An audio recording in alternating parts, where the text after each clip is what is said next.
Hi, my name's Simon. I'm a counsellor with over 6 years of experience facilitating groups of folks that have come out of rehab, and this is the first of two videos that you can watch in any order about using DBT for addiction. Four scenarios. The first one, you have decided yet again that you are going to stop using a substance. It might be drugs, it might be alcohol, it might be something else that can be quite addictive, like gambling or porn or compulsive eating or something. You've decided that you are going to stop using something, and you might be having some success in that, but you find that there are people, places, and things that keep drawing you back into those cycles that you end up hating yourself for. And the DBT skill that we're going to be covering for this first scenario is something called bridge burning, which is about severing those temptations, those people, places, and things that will draw us back into our addiction, and being quite intentional about removing those things. Scenario number two, the urge to use is on you. You are experiencing what we call a craving. It's more than just a thought of going back to the substance or behavior. It feels all encompassing. It's more than just feelings too. You can feel physical sensations that are urging you to use. And that might be romanticizing of the pleasurable experience you may have long ago had from using. Or it might be that there are deeply uncomfortable things that you're experiencing and you would just like to be able to escape from it from a moment, and you know what a fix will do for you. For this second scenario, the DBT skill we'll be covering is called urge surfing.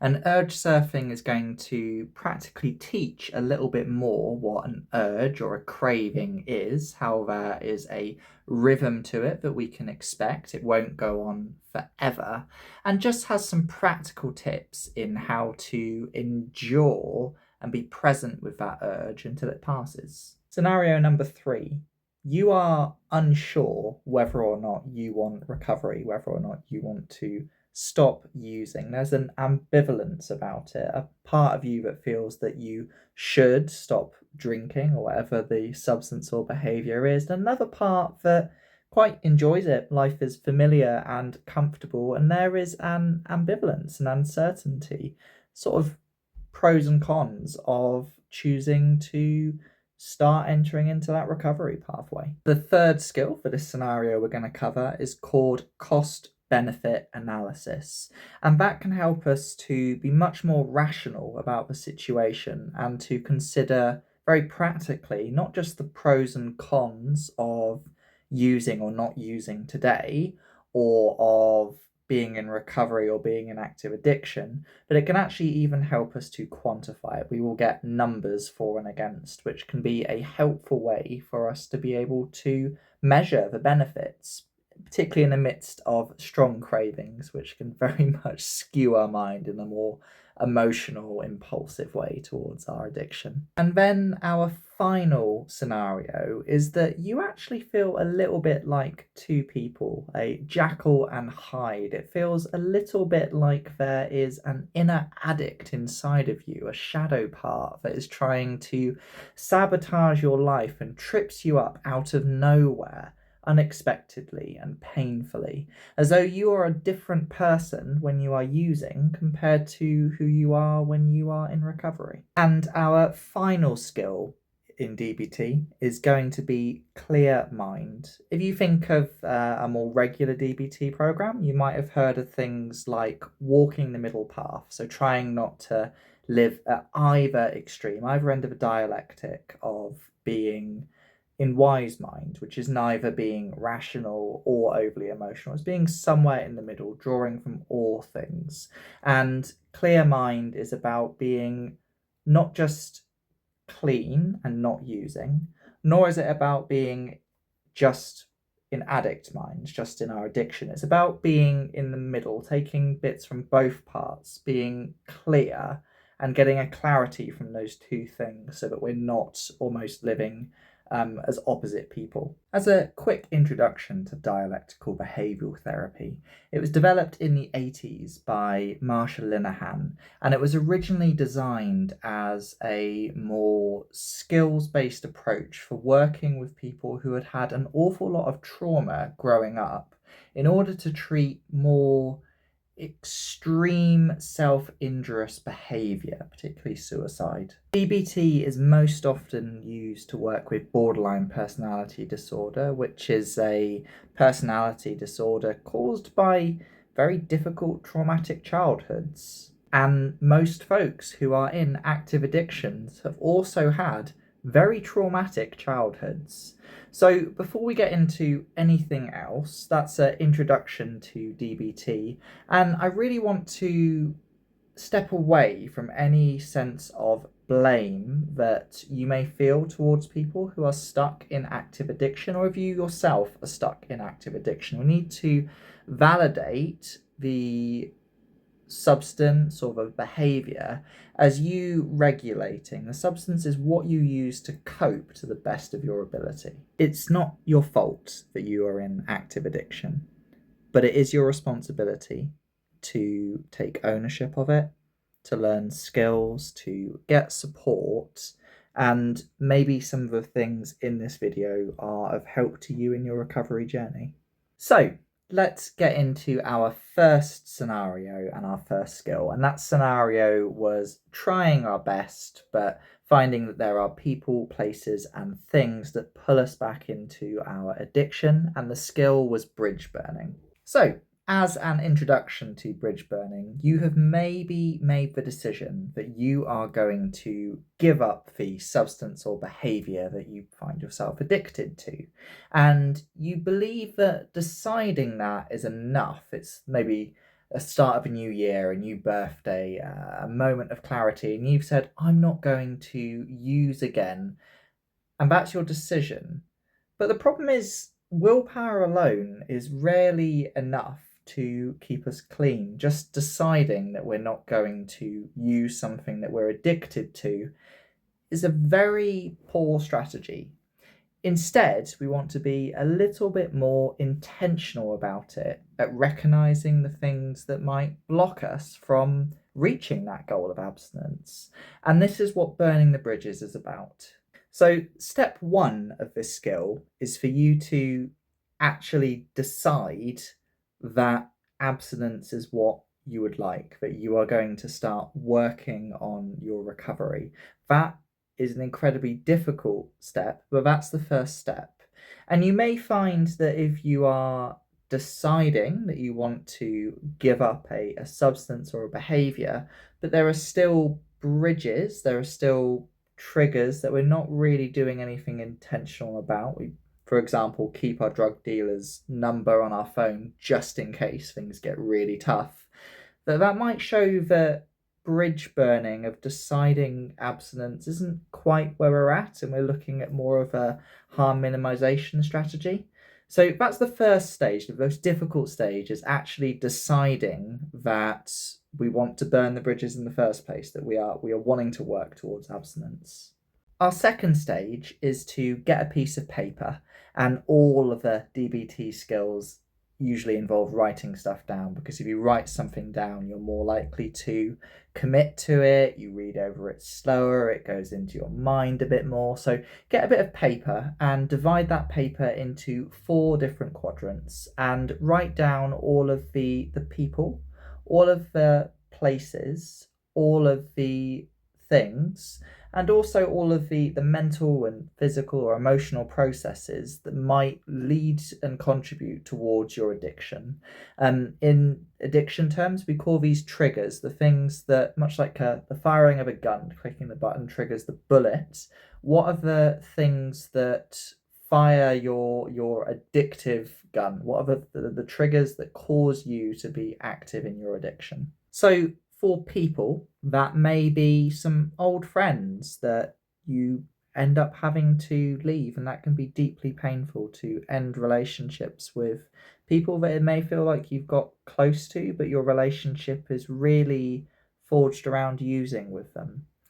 It might be getting rid of some contacts on your phone or your social media or your email, just deleting those contacts so that you are unable to reach them.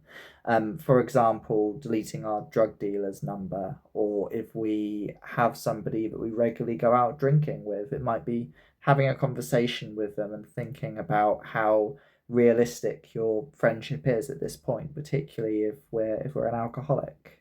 People may also be thinking about some relationships that we have. Say we're estranged or we have quite a challenging relationship with our family. So, thinking about some relationships we have that can be incredibly challenging and cause us to have quite strong feelings that we might want to use on or gamble on or drink on, whatever our addiction is, and thinking what it might look like for us to be boundaried with those people. For places, it might be thinking about places that we have used. So it may be in Oxford, for example, there's an awful lot of drug dealing at a churchyard that I walk to on the way to the counselling room I go to.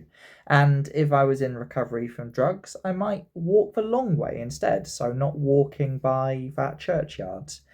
If I go to a particular shop to buy my groceries and I had an alcohol addiction, maybe I want to go to, I don't know, a halal butcher or something that sells fruits and vegetables, knowing that alcohol is unlikely to be stocked in there compared to Tesco's, where there's a huge alcohol aisle. It may be that there are certain places that we have memories of, even if we're not directly in danger of using in those places, that might evoke memories that might cause us to feel vulnerable and be more at risk of that obsession coming over us. We might avoid walking by the bookies, for example. And it may be that we need to reconsider the kind of places we go out for fun. Let's say we're quite accustomed to going to a pub to watch the football. Is there another place we could go to watch the football instead? Could we invite people over to ours to watch it, for example? By things, I mean objects that might remind us of our substance or behaviour. Like I mentioned at the start, I'd worked in recovery for many years and I really like Guinness. In fact, if you are giving up alcohol, Guinness Zero is wonderful. For some people, that will be a trigger, drinking alcohol free, but haven't drank for 2.5 years and it's a really good drink. They are not sponsoring me. But I had a Guinness t shirt anyway. And I liked the t shirt, and I've got nothing against drinking Guinness Zero, but I thought that owning and wearing this might impact on my clients if they were to see me in town wearing this t-shirt. It acted on my integrity and it reminded me of drinking when I saw it in my cupboard. So ultimately I decided to get rid of that t-shirt. I gave it to charity. And some of the things you may want to get rid of are anything that, I don't know, has weed slogans on the side, any paraphernalia like bongs. You may want to, if you're an alcoholic, get rid of any alcohol in the house. And maybe you want to get rid of things that remind you of drinking. Tiramisus in the kitchen that have a slight burn when you drink it. Ginger beer, maybe that burn on the back of the throat reminds you a bit of alcohol. Might be that you want to avoid grape juice or apple juice if you're a cider drinker. It's thinking about physical things that remind you of the substance or addictive behavior, and even things that might just trigger you to be in a bit of a vulnerable place. And, like, I don't know, certain photos you may want to pack away if they put you in a place where you start thinking about feeling uncomfortable and wanting to use to avoid that discomfort. So that's things. And then the final thing I've asked you to write about when thinking about triggers are any processes that are likely to make you want to use or do the addictive behavior. That may be, for example, when you feel unwell, or when you are tired, or when you are feeling quite emotional, or when you're ruminating. This is less bridge burning. There are other skills which address tackling feelings that are overwhelming or maladaptive to our situation, or being stuck in thought patterns. But write them down anyway. Write down triggering processes, mental processes, physical processes, emotional processes that you go through. And we'll also think about if there is any way that we can burn the bridges of those to intentionally stop ourselves from going down those well-trodden paths. Please take as long as you need on this. Being thorough is a great thing, and if you can go through it with someone like a sponsor, that's even better. In fact, that will be our fifth step, getting accountability. So go through and write this inventory of all of the people, places, things, and processes that may be triggers for you. And then our third step is to think about how we can burn those bridges. So, how we can physically stop ourselves from encountering those triggers, which we are likely to use on, so that we're not just relying on our willpower. So, an example with the places, for example, would be not going to the pub, because I know if I go to the pub, especially at this stage, or I go to a club, I'm likely to drink, or someone might offer me a shot and I might have it, or think, sod it, I'll just have one. For people, it may mean something like physically get your phone out and just bloody delete your drug dealer's number. Delete any numbers of people who you've used with. Physically start rehearsing how you respond if you walk by somebody who is on the street and they ask if you want a fix. That could be people. For things, it might be like I did when I decided to stop drinking, throwing out your Guinness t-shirt, getting rid of your paraphernalia, chucking away the half-smoked box of cigarettes. And for processes, it may be thinking about other strategies that we can use so that we don't find ourselves stuck in cycles of rumination or overly strong emotions, which might trigger us to want to use again. Our fourth step is to reinforce it. We don't want this just to be a mental exercise. We want this to actually be a commitment that we are making to ourselves to burn the bridges that keep us in addiction. And we can reinforce it with imagery. Imagine what life would be like using these burned bridges rather than going a well-trodden path. Imagine what that would be like for you. It may be that you want to write about the benefits of living a life that was aligned to the recovery that you would like to have. It may be that you are just doing a pros and cons list about burning the bridges versus not burning the bridges, really considering what it's like and what might be holding you back from burning all of those bridges, what the excuses might be for us. Then our fifth stage is to get some accountability. Even the act of writing it down is making it more likely to happen. Physically burning those bridges, again, will be more likely to make it happen because we're relying less on our willpower. We're getting rid of opportunities to relapse. But a brilliant way to get accountability is to talk to someone else about it who's got your back and wants you to succeed. If you're part of a fellowship like Alcoholics Anonymous or Narcotics Anonymous or any other 12-step program, NA, CA, whatever it might be, then speak to your sponsor about it or speak to a loved one. Let them know the plan so that if you start trying to rebuild a bridge, and we will start trying to rebuild bridges because we have got motorways that are leading up to those and we've only got very small little roads to other things, it keeps us on track. It stops us from trying to rebuild a bridge that we know is quite likely to lead towards a lapse. And then our final stage of bridge burning, and you may not be at this stage yet, you may not be able to imagine it yet, but the final stage of bridge burning is actually bridge building. We're getting rid of something, so what can we replace it with? If we're getting rid of associates that we use with, what friendship groups could we start to build? Where could we find people who are there for us in our recovery? If we're stopping going to the pub because it's incredibly triggering, could we start hanging out at a ice cream bar, for example, instead? If we're getting rid of our Guinness top because it might put us in our stuff, Could we buy a lovely new top as a treat that does not have anything to do with drugs or alcohol on the front of it? If we are trying to stop a thought process that leads towards rumination, puts in our stuff and makes us want to use to not feel uncomfortable with it.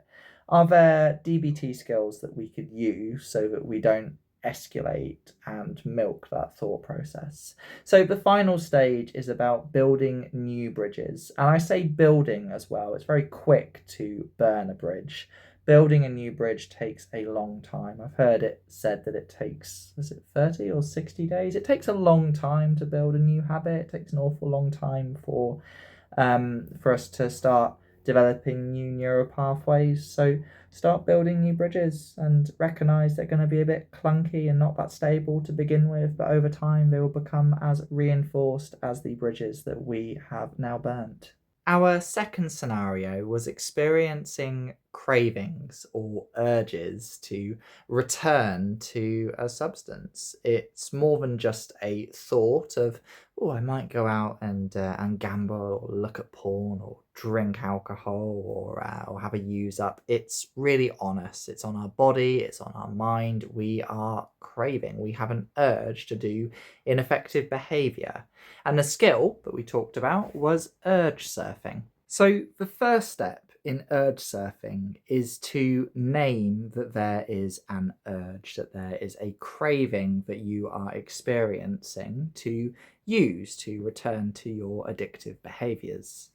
You may not know that thinking something or feeling something or having an urge to do something doesn't actually mean that we have done it. It is perfectly okay and natural and normal for you to crave a substance or a behaviour that you have used for a long time to cope when things have gone wrong. So there is nothing wrong with having urges or cravings. And that is the entire basis of this skill. Rather than trying to white knuckle our way through an urge by resisting it or just trying on willpower to not use, this combines radical acceptance, which we talked about on our last video, as well as the mindfulness skills that are a real foundation of DBT, of just observing the urge and being present with it. And that's the second part of this skill. It is observing the urge in a quizzical way. Treat yourself a little bit like a scientist or a child, being really curious about what's going on for you during this whole process of experiencing an urge to use. Notice what the urge itself is, the behaviour that it's compelling you to do.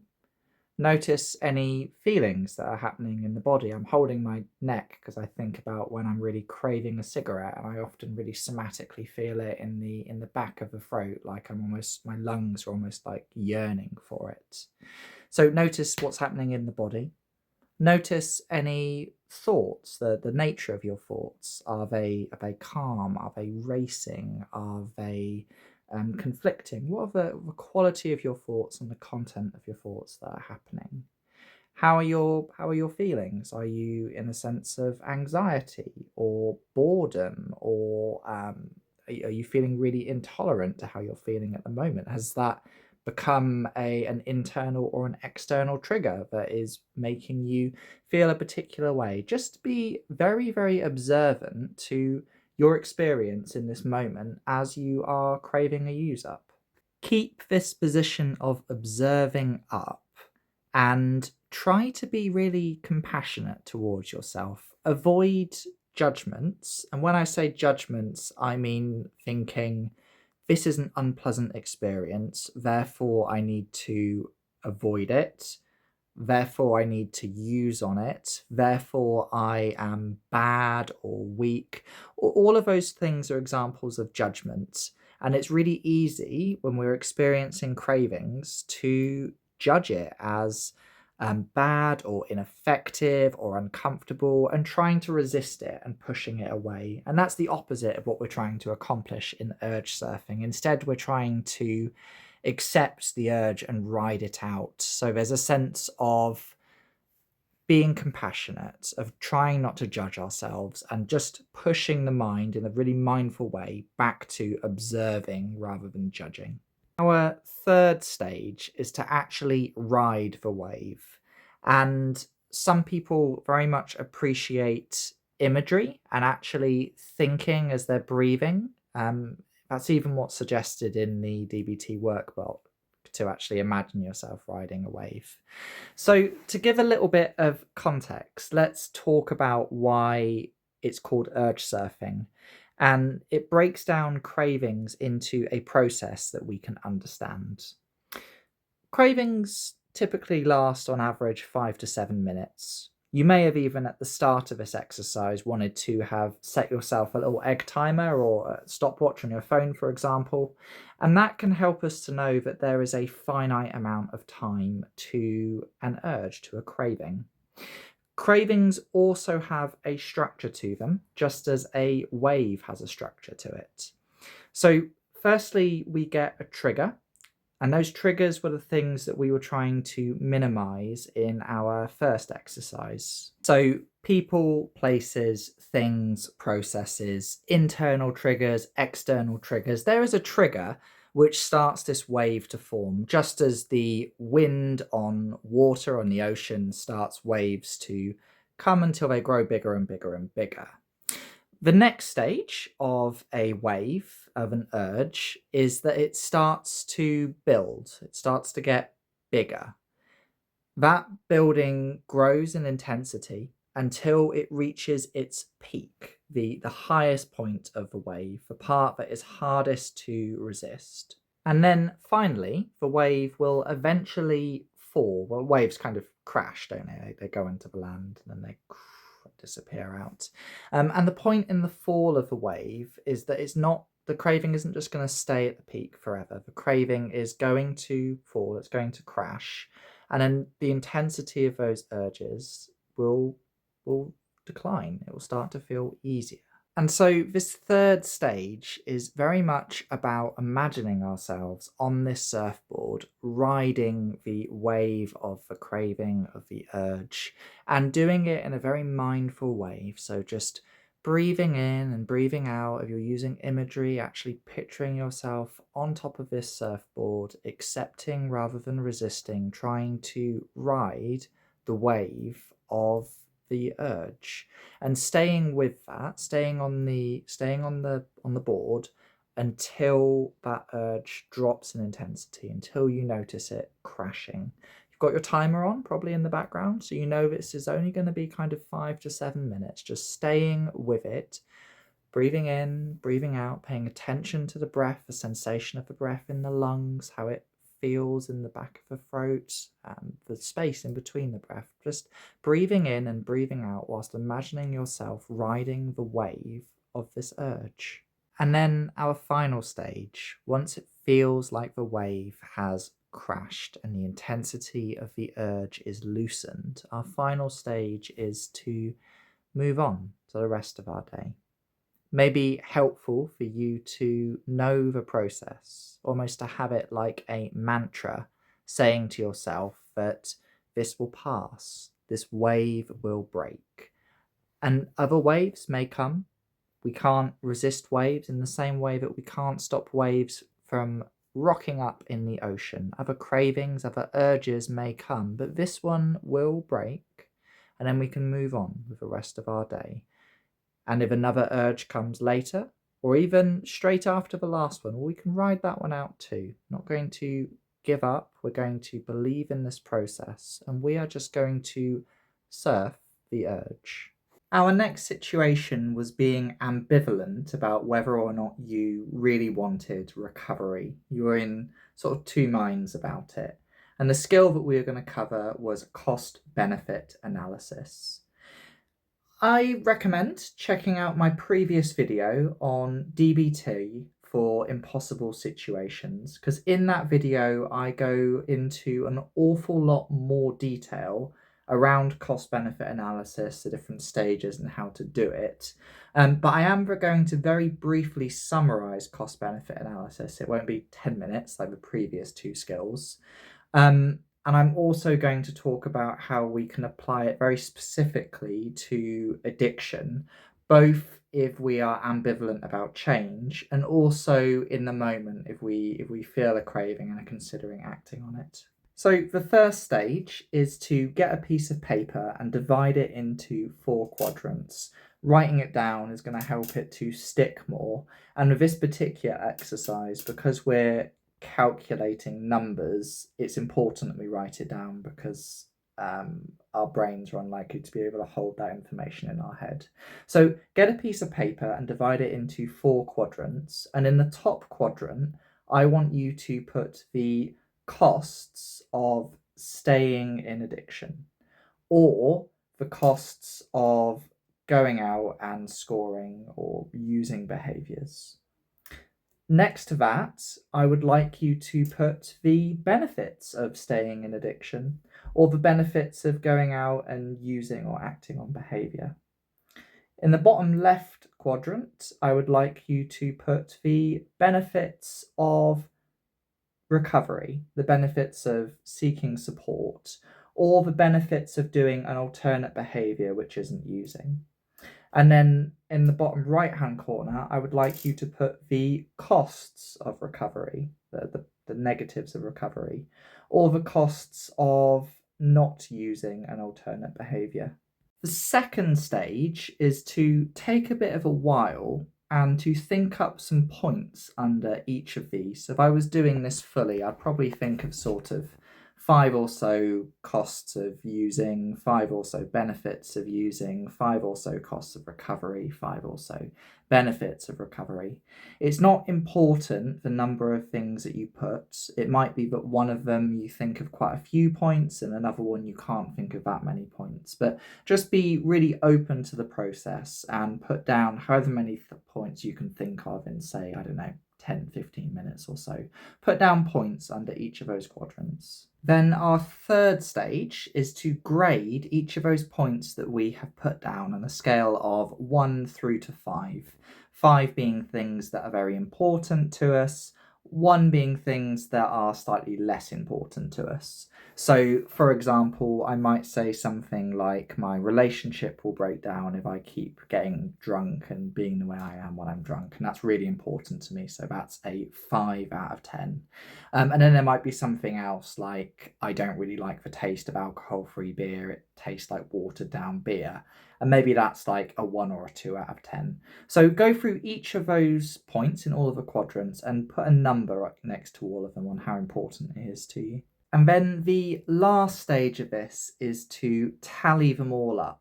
So you could add the individual quadrants up separately, or you can just look at the left side and the right side. I've tallied up my fictitious scores. I know I haven't actually put individual points for each one. And I've got 24 on the left and 15 on the right. So looking at those two columns, even though the left-hand side, which is around recovery, there are some things that are uncomfortable about it and some things I don't write, as evidenced by the right-hand side. I can see when I've actually put a numerical score to it that it very much leans towards recovery. And that can help to inform me about the decision I'm about to make, or can help me to be informed about the costs and benefits of going out and using today. If you find your scores are fairly balanced for both decisions, and that can validate why you feel so ambivalent about it. This isn't DBT, but if you look at the stages of change model of addiction, most of our recovery is spent thinking about it, planning about it, umming and ahhing around whether or not we want recovery. Before we've even actually stopped using or stopped doing a certain behaviour that we're addicted to. So it really validates the ambivalence if they're similar on both columns. And actually, if there is a similarity on both, often I say to people that making a decision is probably the best bet, because being in ambivalence is going to be miserable, the feelings that it evokes either way. So there are 2 big benefits for doing cost-benefit analysis if you are number 1, ambivalent about change, or number 2, if you are considering a lapse and you're unsure whether or not you should do that or use something like a DBT skill instead. The first benefit is that often when we are being overtaken by urges, it can be more emotional and less in our wise mind, less rational. We'll cover this a bit more in the next skill. So doing this exercise is quite cognitive, and it can help us to have an objective overview. It's also something that's much less subjective than a craving, so we can talk with our sponsor about it or talk with other people. It really helps us to process what's going on for us. The second benefit of doing cost-benefit analysis, particularly if we are doing it for an urge to go out and use or to score, is that it takes a bit of time to do.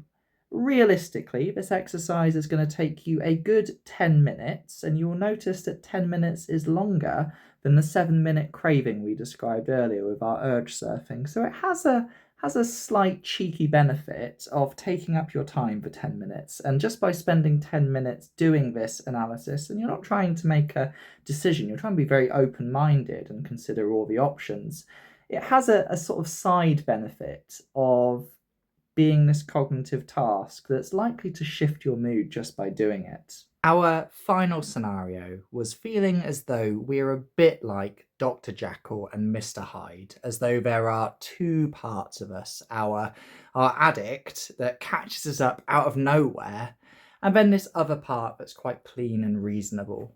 And our last skill was talking about clear mind.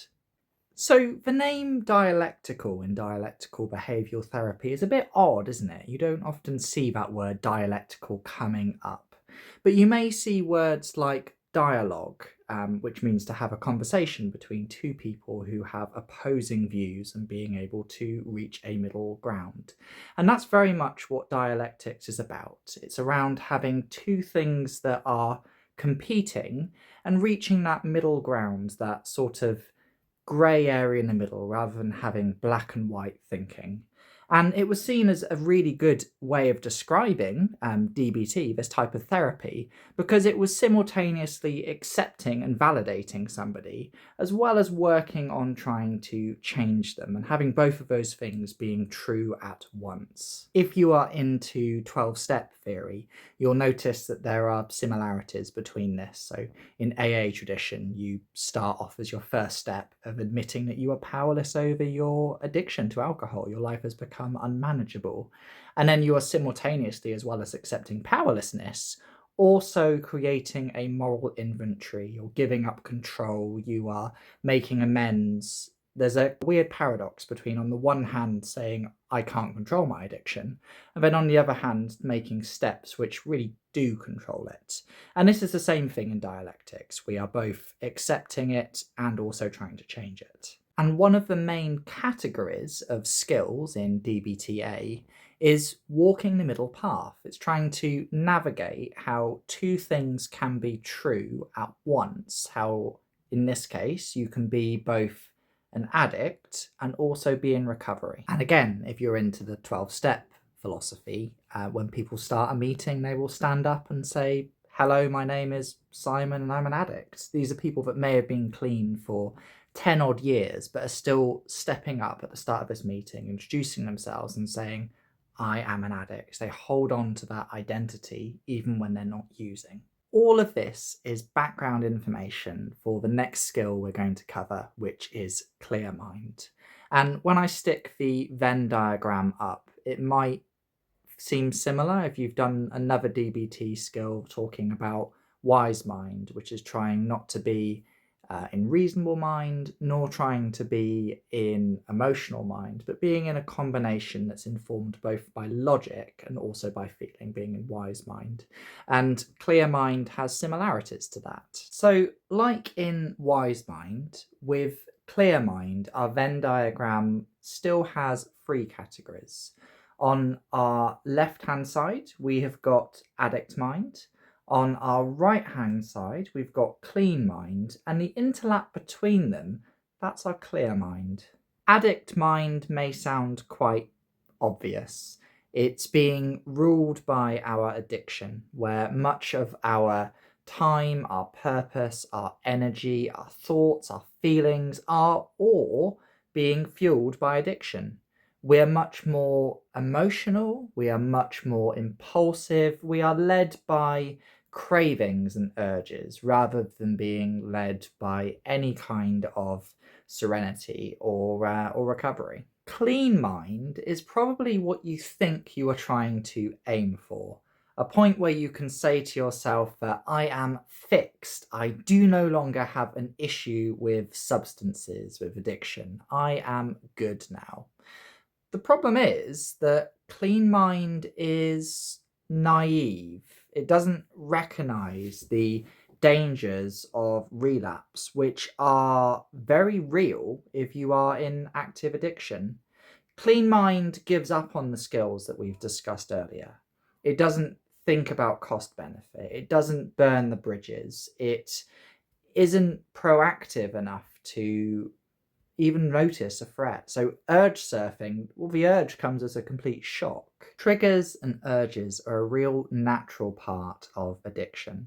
And if you have a tendency for addiction, I like to talk about addiction a little bit like having an allergy. So someone who is an alcoholic has an allergy to alcohol where once they start drinking it, they'll be unable to stop. They become powerless over it.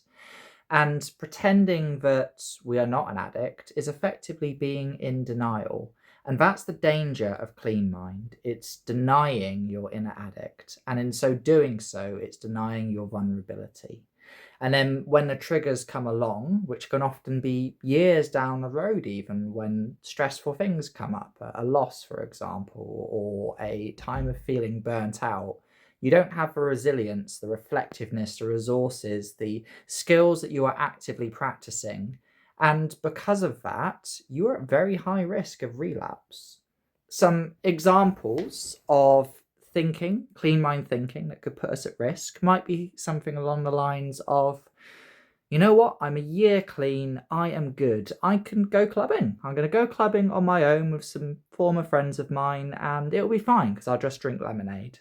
Or thinking to ourselves, it's a special occasion, I've been offered something, I'm out with mates, I'll just have one bump. It won't lead towards anything, it'll just be a good night out, it's just once. That's all clean mind thinking. It's thinking that we are invulnerable and it's incredibly risky as a place to be. Clear mind, well, that's a healthy balance of both sides of our Venn diagram. You're able to enjoy success, you're able to live a fulfilling life, but you are fully aware of your vulnerability. You know that you are an addict, you know that you have a tendency to go towards ineffective behavior, you are practicing skills. When urges and cravings come along, you're not shocked by them, and you certainly don't judge yourself or think that you are somehow relapsing if you have a using dream, for example. You are compassionate and loving to yourself. You have support networks, you're practicing skills, you are proactive rather than reactive, and you are fully aware of the fact that you could very easily relapse back into a destructive pattern of addiction. Clear mind, that in between stage, that's not very sexy, it's not what we're kind of advertise that we want to try and work towards, but clear mind is the safest place to be. Thank you for listening to this. I think I will definitely make another video on this topic, maybe covering some more of the skills and things that are covered in one-to-ones, like the diary card or behavioural chain analysis, and maybe some other. I mean, it's DBT is really made for people who are struggling with impulsive and ineffective behaviour. So many of the skills are applicable, but maybe something like the stop skill. So I think I'll definitely make one more video, maybe two. We'll see how we go. To reintroduce myself, my name is Simon. I am a person-centred counsellor in Oxford or working online, as well as doing some psychoeducation like this lovely DBT Skills. I've worked for a long time in homelessness and addiction, and I would love to journey with you. Feel free to contact me. My website is www.simonslistening.co.uk, where I will turn this whole video into a much more concise article that you can read, and do read it because it will consolidate your learning if you've just listened along to this. You may also want to check out some of my other videos, such as DBT for impossible decisions, if you like the DBT stuff. Or I made 2 videos, some of the first videos I ever made on my channel, which was talking about my personal decision to give up alcohol. I haven't drank for 2.5 years. I do like an alcohol-free beer. For some people, that is a good thing. For other people, it's a trigger, so no judgment either way. So I made a video just talking about some lessons that I'd learned while stopping drinking, and there are just some great little tips there, so worth watching that as well. And as I say, I'll make another video on DBT for addiction, and you can check out this channel in general where I mostly make shorts, 3 shorts a week, but also have videos on a whole host of things such as mindfulness, bereavement, and lots of geek therapy stuff. Do feel free to leave a comment. I am a fairly small channel, so I do tend to read and reply to pretty much every comment, so long as it doesn't massively clash with my values or is trolling. And whenever you comment on a video like this, just be very, very aware that it's out in the public domain. Keep safe, think about what you're writing, don't disclose and then later worry about it. And generally, I hope that these skills are useful for you.